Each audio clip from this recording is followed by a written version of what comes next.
significantly. So first, what I would like to start off is by giving you a little bit history about this.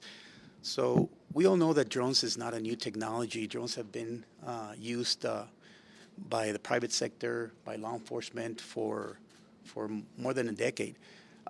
We, the El Paso Police Department, started using unmanned aerial systems about 5 years ago.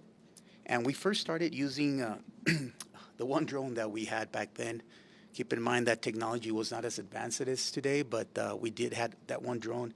We started using it to monitor large public events such as parades, demonstrations, marathons, concerts, everywhere where large crowds would gather. And this was done so that we could quickly address any potential threats to the public, and we can mitigate those. So we were very successful with that. But like many departments across the nation, we quickly began realizing that drones could be used for unlimited situations. And we started using them for searching for lost or missing persons, for persons that were in danger. We can quickly locate them, search hard to reach areas, and also assisting our counterparts, public safety, fire department at fires, and working together to enhance the safety of our citizens. So now, fast forward, we're here today, and technology in this last 5 years has improved tremendously when it comes to small unmanned aerial systems. The city has invested quite a bit for this technology so that we could make our public safety and first responders' jobs much safer and also improve the safety of our community. As you can imagine, for first responders, we can streamline decision making and resource allocation at emergencies much more efficiently. And we can use drones, I mentioned, search and rescue operations. With those high optics and thermal imaging, we can locate, it's easy to locate missing persons or people in danger much more efficiently. We also use drones for first responders at critical incidents, right? We can provide real-time situational awareness and live video feed to our first responders that even when units get there to the scene. So enhancing decision-making and increasing de-escalation efforts at this critical incidents, it's one way that drones it's a game changer for us for public safety. Another big use is for, it can quickly and accurately capture three-dimensional modelings of traffic accident scenes. And this is done within minutes, and versus it would take us an hour or more. So we can open our roads for commerce and citizens much quicker. So you can see the unlimited ways that drones, just those are a few examples that drones will be providing us. Our partnerships with, when we started experimenting with drones 5 years ago, we started reaching out to our partners at the airport, right? Because of course they're the experts in the aviation field. So we wanted to make sure that we learned as much as possible as all the rules, regulations, FAA regulations that exist. And our partners from the airport have been tremendous partnership all along, and have been vital in getting us the waivers that we need, so that we can fly those drones anywhere in the city and get there within seconds to give that support to our first responders. So the airport has been vital in that aspect of helping us with the waivers. And then, of course, our fire department, you'll hear here from Chief Killings from the fire department. They've been partners all along from the beginning, and we've worked together to train our pilots, learn from each other, and support each other at critical incidents. So I would like to pass the microphone to Chief Killings. So if you want to ask any questions of me or him, and say a few words to you. Chief, thank you. Thank you, Chief. Good afternoon. Jonathan Killings, Fire Chief, El Paso Fire Department. So just to build on a little bit about what Chief Talamantes was talking about, you know, the fire department as well has been using drones for many years to help enhance our response capabilities for the citizens of El Paso. We've seen them have a great benefit in providing situational awareness to our firefighters that are responding to the scene. And then also our incident commanders, once on scene, they can make adjustments to tactics and strategies that they're using during firefighting operations to help get that fire put out a little bit quicker. We've also been using them as part of our COMSAR, our mountain rescue team, to help locate victims lost in the Franklin Mountains. So this program is just taking an already existing program to the next level, elevating it, and in turn elevating the level of service that we're providing to the community. We're able to get these drones in the air a lot quicker, minutes instead of hours, so that those responders that are even en route to the scene are getting information and getting better situational awareness so that they can start making decisions on how to better mitigate emergencies before they even arrive on scene. So we're very excited about the potential and where this technology can take us into the future. So Tony Nevares is here with the airport. He's the third leg of our partnership and our collaboration here with the city of El Paso. We all took different strengths from each department, put them all together to make this this project possible. So, Mr. Nevares. Thank you, Chiefs. Good afternoon. Tony Nevares, Aviation Director. Our role was primarily to kind of kickstart the program, bring it together. We work on the waivers. I didn't really have a prepared statement. I just wanted to come and support the team as they needed. So I think at this time, if you have any questions for the team, be willing to. Ask a question. So the vendor you're using was referenced in the 2025 NDAA, the funding bill for the Defense Department, and made subject to a national security review by the U.S. national security agencies. Are you aware of that, and does that cause you any concerns with this partnership? So, not really concerned. So we've been working with DJI. The first step of taking their, basically building an in-house server, we have our own network, was to put it on the government cloud. So we do work, we're in communication with the feds anytime they want to know. We'll show them we're very transparent on what it is, but we're off of that network. That was the first step. Second step is to bring in-house servers. So we'll have those probably by the end of September. You're off of what network? Does AWS? So we're moving off of AWS. So that we're not on the DJI network exclusively. We've moved to AWS. So it's two-factor authentication. Only we have access to it. And then the next step is to. DJI does not have access to AWS. That's correct. That's correct. It's a AWS government cloud service. So were you aware of the NDAA provision? We were, but this project started before this, so the wheels had already started to turn. We had been using DJI equipment before, and so now working with them, they are going to be in phase 2, working with us.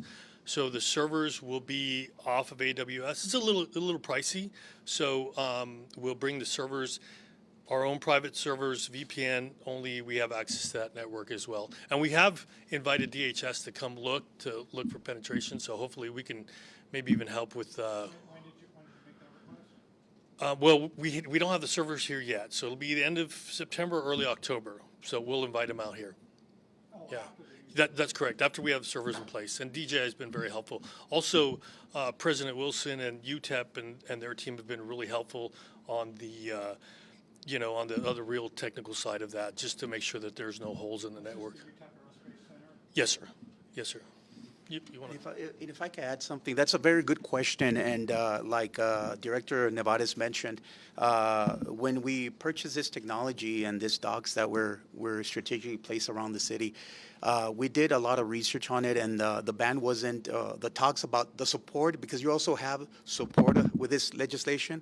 Then you have also those that don't support that legislation. So there's both sides that are debating this, but we feel very confident about our systems because where we stored any law enforcement or public safety feeds, that would be handled just as we handle any data retention policy, based on our policies and regulations, and which is also CJIS compliant. So that data is not accessible to any other when it's privy to law enforcement. It's just like, think about our body cameras, right, that we wear.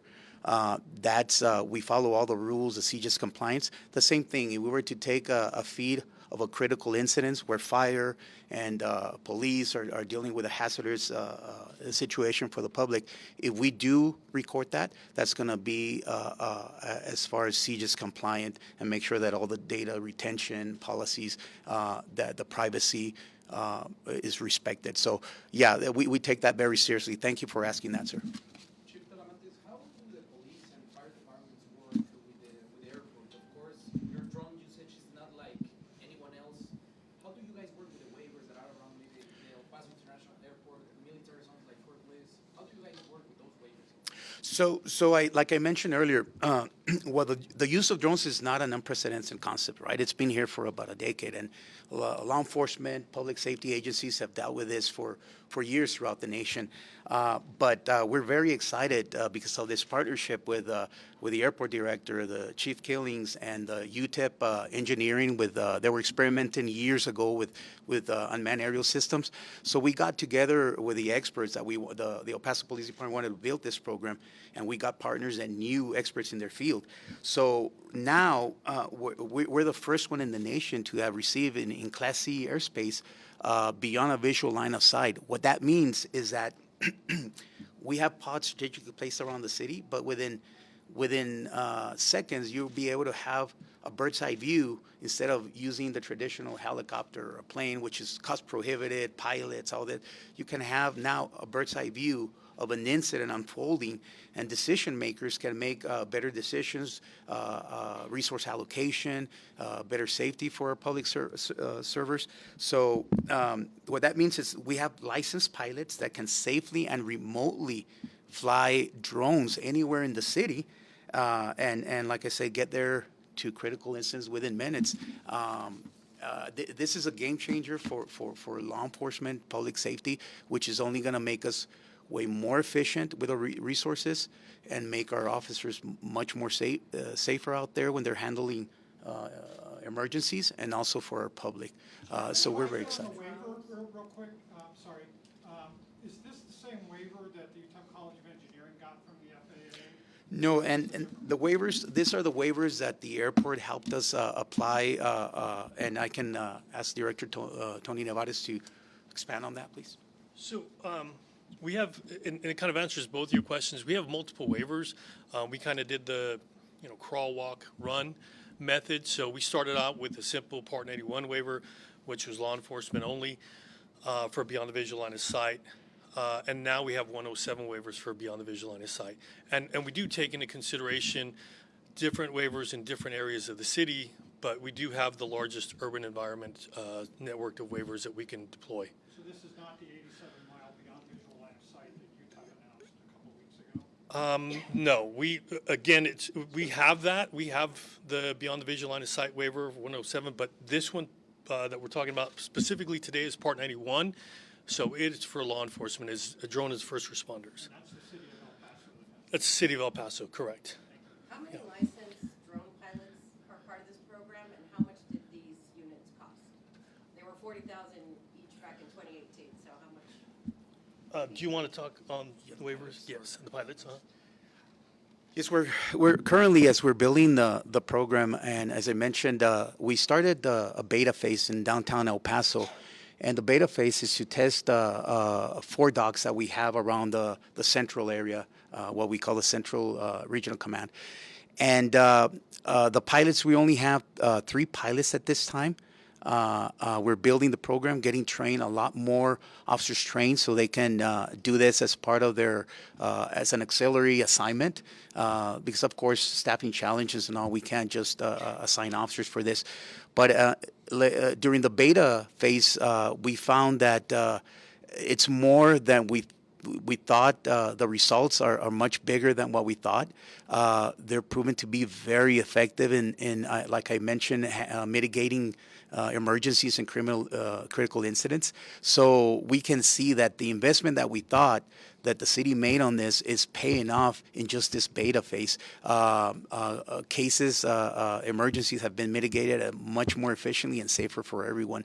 So we are going to be looking at training more pilots, and this is in conjunction with UTEP, which they offered. Dr. McGee from UTEP offers the training for our pilots, and our training is very extensive. Not only do we have to get a license from the FAA, go through the training, but also we do practical training for our pilots.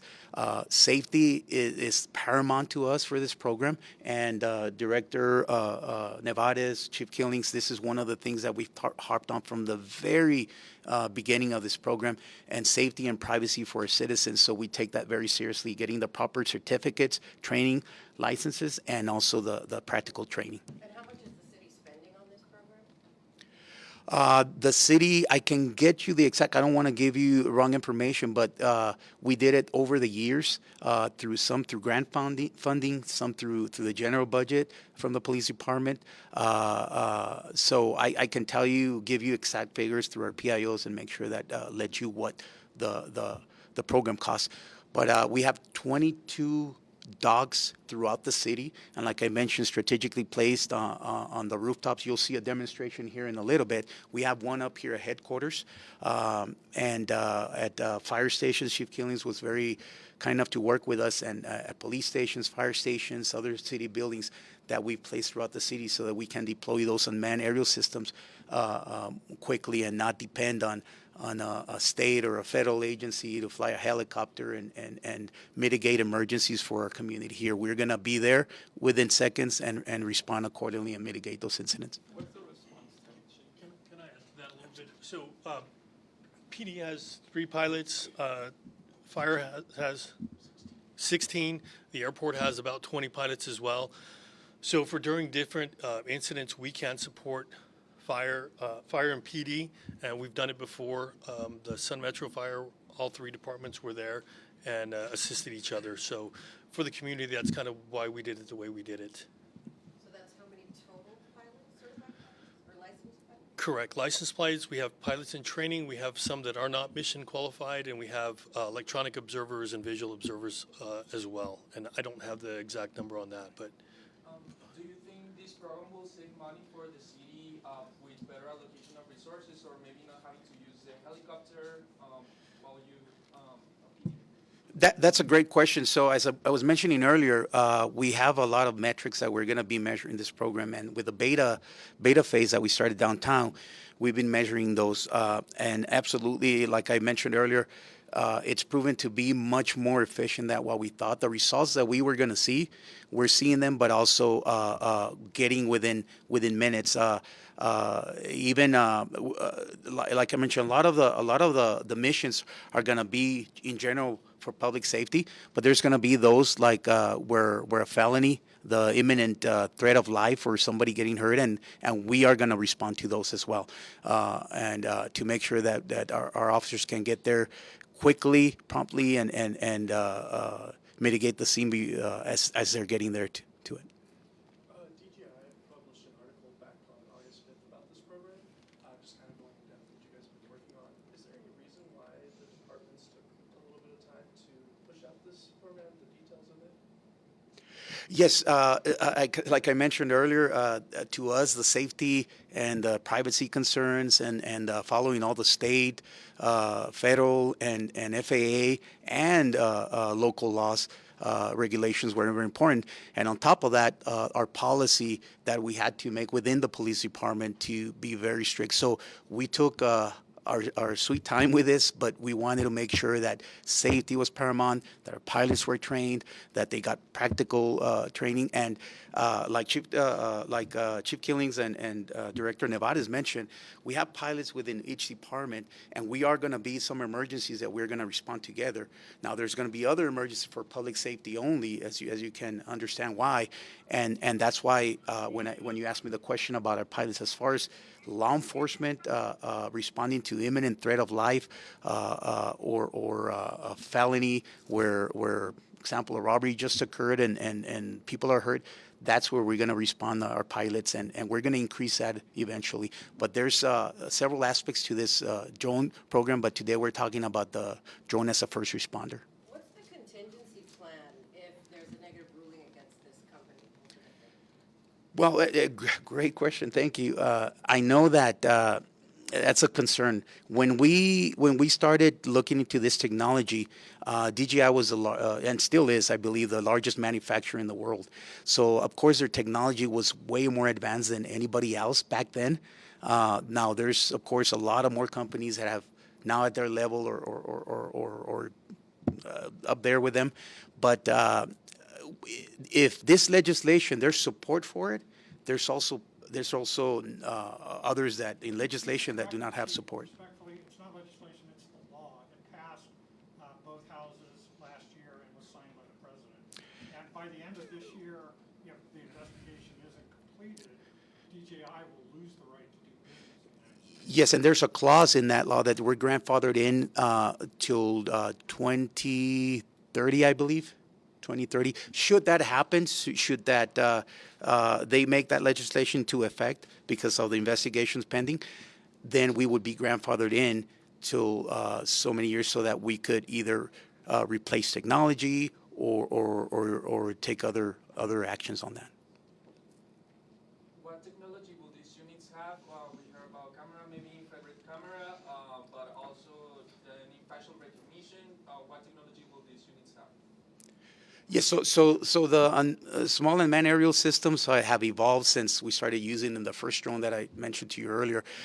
This technology has improved so much that the high optics, the cameras, you can view a scene, an emergency from far away, miles far away, right? You also have thermal imaging where you can locate stranded people that are in danger in the mountains. We have that very common here in El Paso. So you have that thermal imaging for locating missing or endangered persons, and you can cover large areas within minutes, right? Instead of or hard to reach areas where our personnel would be put in danger or are often put in danger because we don't have that. So this technology is going to mitigate, help us a little bit with that. That DJI article that I mentioned earlier, at the bottom it mentions that the city may consider expanding into other departments, such as Parks and Rec, I think Streets and Maintenance was the other ones. Do you see the city working towards that? Do you want to answer that? Yes. Director Nevarez will answer that. Yes, sir, absolutely. So that's, right now, we're focusing on Part 91. We will start working on the 107 waivers. Again, we're taking it slow. We want to make sure that we're being as careful as we can with every privacy issue, every compliance issue that we have. We're working with the Albuquerque FSDO Flight Standard District Office constantly to make sure that we're following all the rules. But yes, sir, to your point, right now the airport does work with parks on irrigation systems, public relations, and so that's the goal, right? Is to get everybody to be able to use these docks as needed. Obviously, the first responders will have first access to it, but if there's a way that we can get everybody to be able to use these, that's the goal, right? And then ultimately, as the team has discussed, is to open it up to, with the waivers, with the systems we have in place, is to open it up to outside agencies to come do drone deliveries. And again, we've got to work with the city to see how we want to approach that. But that's the goal, right? If we can come bring in drone deliveries, advanced air mobilities into the network and the systems that with the waivers that we've brought in. Yeah. You got it? Chief, real quick, you mentioned that there's 3 pilots licensed right now. Is it just this program, or just 3 pilots in general for the police department? As far as the drone as a first responder for incidents where law enforcement is called for, that's the beta phase that we started downtown. And so our 3 pilots are responding from our flight center that they're remotely flying that drone to an emergency scene. And like I mentioned, there's our policy is very strict. We just don't respond to any calls for service. Has to be an imminent threat of life, a felony. So only those types of other than the planned ones that I mentioned, like a search and rescue. Of course, we can coordinate that with fire. They have COMSAR, and so yeah, it's only three pilots that we have as far as the law enforcement component, the DFR. Now, this beta is going so well that we plan by the end of the year, we plan to expand it citywide. What are the performance measures? The performance measures is that right now when we respond to a call, how fast is the system there to give an overview, a bird's eye view to first responders as they get to the scene. That's one of the metrics that we're measuring. The outcome of that was the drone effective, changed and mitigated that call. So we want to look at them very closely. Did it provide evidence? Did it provide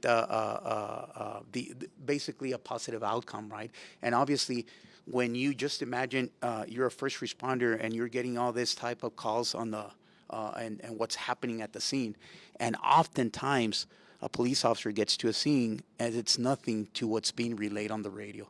I mean, that much of a difference of what a witness, a reporter, what it gets transpired to the dispatcher. So now imagine a first responder, how much more equipped and mentally and decision making when you have already somebody telling you, okay, this individual just struck somebody with an object, is running this way behind, hiding at this place. And we've seen those metrics. We've seen how it's provided those in this very short time. That's why it's going so well that we are going to expand it. It's just an amazing tool that instead of any single agency having they can afford a helicopter or a plane and pilots, and it's just a much more efficient way to improve public safety. And have y'all been collecting this data since the pilot program launched back in, I believe, 2017? Yes, ma'am. Yes, ma'am. Well, the DFR, we just started in July. The DFR where we started remotely sending a drone to those most serious calls for service. Chief, I want to follow up real quickly on something you mentioned earlier about Yes, sir. being grandfathered in case this law gets kicked in. I just did kind of a quick little research on my phone. Yes, sir. So that requires the Federal Communication Commission to pass some rules, which hasn't happened yet. So who told you you were grandfathered? Well, I'm not too privy on the research you're mentioning, so I can get back to you and let you know what our understanding is about this legislation that they're trying for and against. Like I mentioned earlier, when we purchased this technology, there was no existing ban, no. This wasn't the case back then, They were but I placed can. under federal sanctions in 2021 or 2022 too, so that's not the first time. Right, and it's because of equipment, technology that's made in China, correct? So I think out of the 8 cameras you have here, I bet you 8 of them are made in China. So there's a lot of concern, pro and against technology like that, right? So I absolutely, sir, will do. Thank you. We're going to have a short demonstration here for you so you can see if you turn your attention to the screens behind me, and you'll be able to see. On the right is a view of the pod that's up here on headquarters that if you give it a few seconds will be opening, and you'll see the deployment of the unmanned vehicle. It takes a few seconds.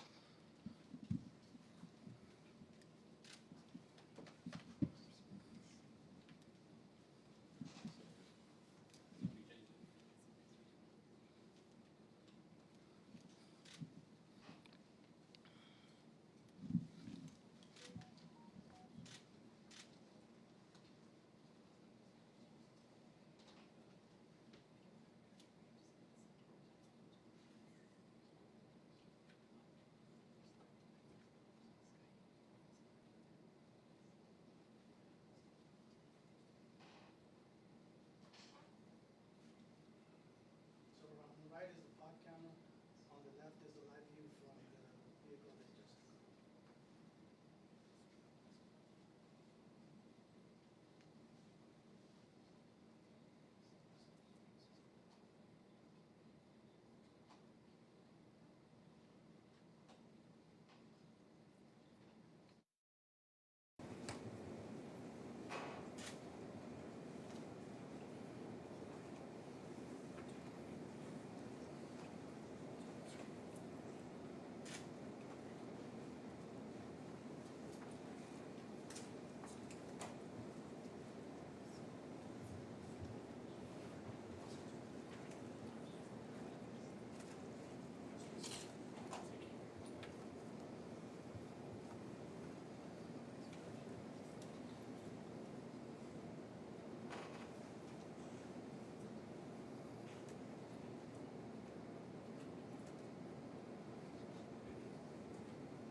Return to home.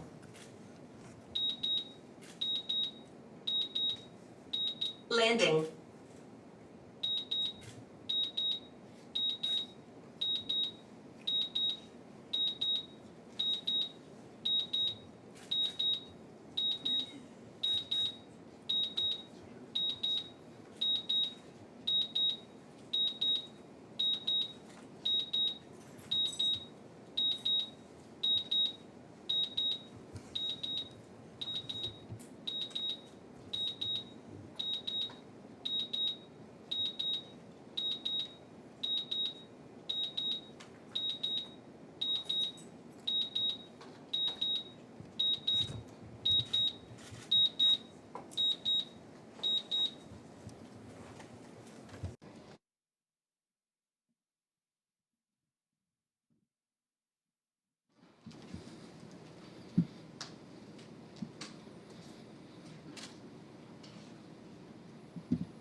Okay, well, now that the drone's back home and docked, that concludes our press conference. We'll be around for one-on-ones should you need one. Thank you.